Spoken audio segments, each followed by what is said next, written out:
नतीजों के बाद हुए सर्वे में एक इंटरेस्टिंग पॉइंट पता चला है कि जितना भी दलित समाज है उन्होंने बीजेपी को तो कम वोट किया है और कांग्रेस को ज्यादा वोट किया है। तो आज आपको यही समझना है कि दलितों के बीच कैसे पिछड़ गई है बीजेपी और आंकड़ों में कांग्रेस कैसे आगे निकल गई है। रिमझिम के 5 पॉइंट्स में देखिए, शेड्यूल कास्ट ने इंडिया गठबंधन को कैसे जिताया है। दूसरा, दलितों ने क्यों नहीं दिया आखिरकार एनडीए को वोट। तीसरा, कितने ताकतवर हैं शेड्यूल कास्ट के ये सारे के सारे आंकड़े और भारत में कितनी अहमियत रखते हैं। चौथा, बीजेपी और कांग्रेस की अगर बात करें तो कैसे कांग्रेस आगे निकल गई है इस मामले में। और पांचवा, दलितों के मन में आखिरकार है क्या।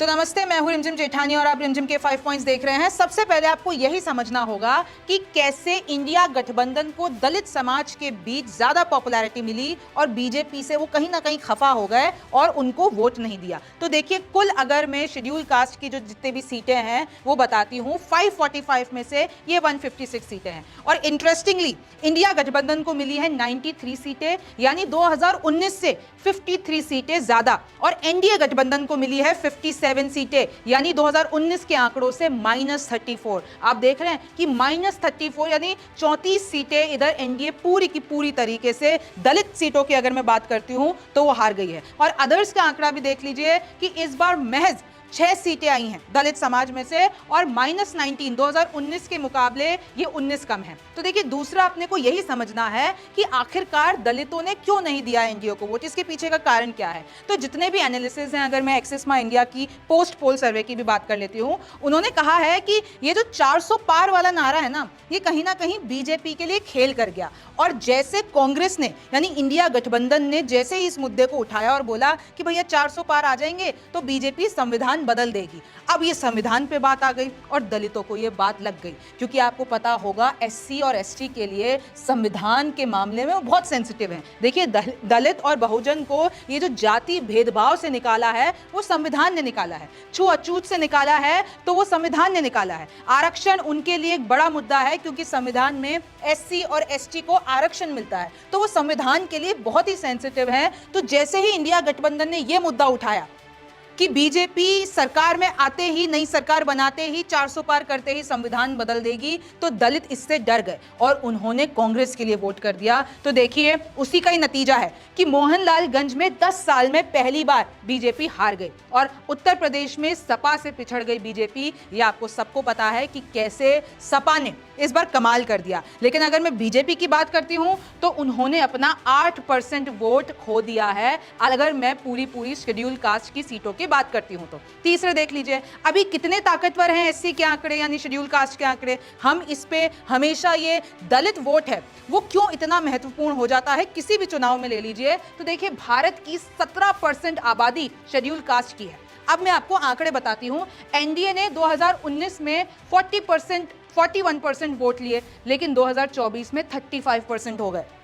इसमें पूरा नुकसान आप देख लीजिए 6% का। यूपीए की बात करते हैं, 2019 में क्योंकि यूपीए थी तो 28% आए थे और इंडिया गठबंधन के इस बार आ जाते हैं यानी 2024 में 46%, मतलब ये 18% का इंक्रीज है। तो देखिए, यूपी में अगर मैं पूरा भारत की भी बात करती हूं कि कैसे दलितों का भरोसा इंडिया गठबंधन, और अगर मैं बात करती हूं कांग्रेस और सपा की मेनली, तो उन पे कैसे आ गया है। और अदर्स के खाते में देख लीजिए, 2019 में 31% थे और 2024 में महज 90% रह गए, यानी जो ना तो एनडीए का हिस्सा थे और ना ही इंडिया गठबंधन का हिस्सा थे, तो ये जितने भी अदर्स थे उन पे भरोसा दलितों का कम हो गया है। चौथा देखिए, अब बीजेपी और कांग्रेस को जरा हम आमने सामने रख देते हैं। बीजेपी और कांग्रेस में कौन आगे। तो देखिए, कुल एससी आरक्षित सीटें हैं 84। बीजेपी को 2019 में मिलती है 46 और 2024 में मिलती है महज 30, यानी इधर पूरा 16 सीटों का नुकसान बीजेपी को दलित समाज के अंदर यानी एससी आरक्षित सीटों के अंदर। कांग्रेस का देख लीजिए, ये मैं इंडिविजुअल परफॉर्मेंस बता रही हूं आपको। कांग्रेस का देख लीजिए, 2019 में सिर्फ 6 सीटें जीतती है और 2024 में 20 सीटें। ये एक बहुत ही बड़ा आंकड़ा है। 6 से 20 पर कांग्रेस आ जाती है, यानी 14 सीटों का इधर डायरेक्ट फायदा होता हुआ कांग्रेस को। तो पता चल रहा है कि दलित समाज अब वापस से कांग्रेस की ओर खींचा चला जा रहा है। बीजेपी का वोट परसेंट 35 से गिरा है, हालांकि 1-2 पॉइंट परसेंट गिरा है, लेकिन फिर भी गिरा है। और सीटों में तो आप सामने पूरा मामला आप देख ही रहे हैं आंकड़ों में। तो देखिए कांग्रेस का वोट परसेंट, चाहे बीजेपी का ज्यादा वोट परसेंट ना गिरा हो, लेकिन कांग्रेस का वोट परसेंट इंटरेस्टिंगली बहुत ज्यादा बढ़ गया है, यानी 17 से 21 हो गया है। तो इसमें आप कह सकते हैं 4% का इंक्रीज है। अब आपको यह सोचना होगा, यह पता लगाना होगा कि दलितों के आखिरकार मन में क्या है।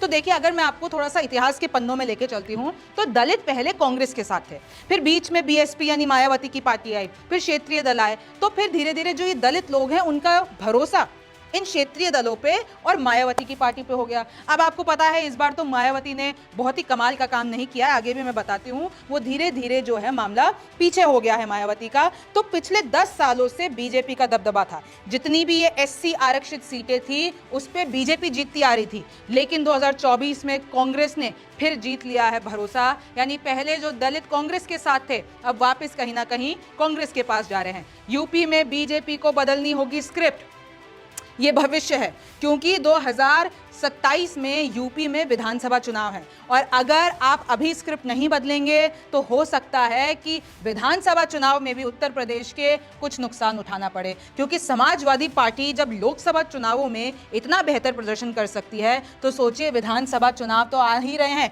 तो अगर आपको अपना स्लोगन बदलना होगा, आपको अपना कैंपेन बदलना होगा, आपको अपनी पूरी की पूरी स्क्रिप्ट बदलनी होगी, अगर आपको 2027 के इलेक्शन में क्लीन स्वीप करना है या इंटरेस्टिंगली बहुत बेहतर कंपटीशन देना है, क्योंकि समाजवादी पार्टी की ताकत तो लोकसभा चुनावों में दिख गई है। तो देखिए यूपी में जो दलित वोट है, अगर मैं उत्तर प्रदेश की बात करती हूं, 21% है।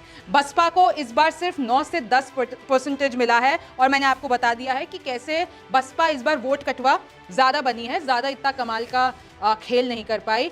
अब जो ये सपा को फायदा हुआ, यानी अखिलेश यादव को जो फायदा हुआ है, वो ये जाटव और नॉन जाटव राजनीति का सपा को फायदा हुआ है। और मैं आपको ये और बता देती हूं, 408 सीटें हैं अगर मैं पूरे भारत की बात करती हूं, जो ग्रामीण सीटें हैं, और उनकी आबादी है 60% से ज्यादा।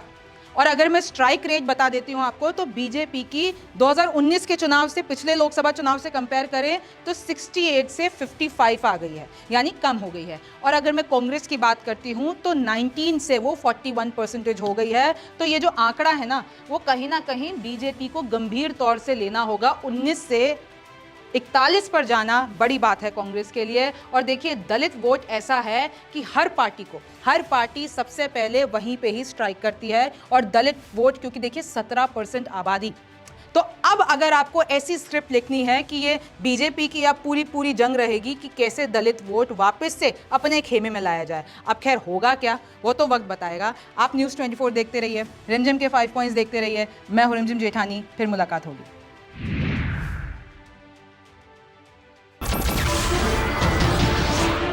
नमस्कार, मैं हूं मानक गुप्ता। अगर आपको हमारा ये वीडियो पसंद आया हो तो इसे लाइक और शेयर जरूर करें।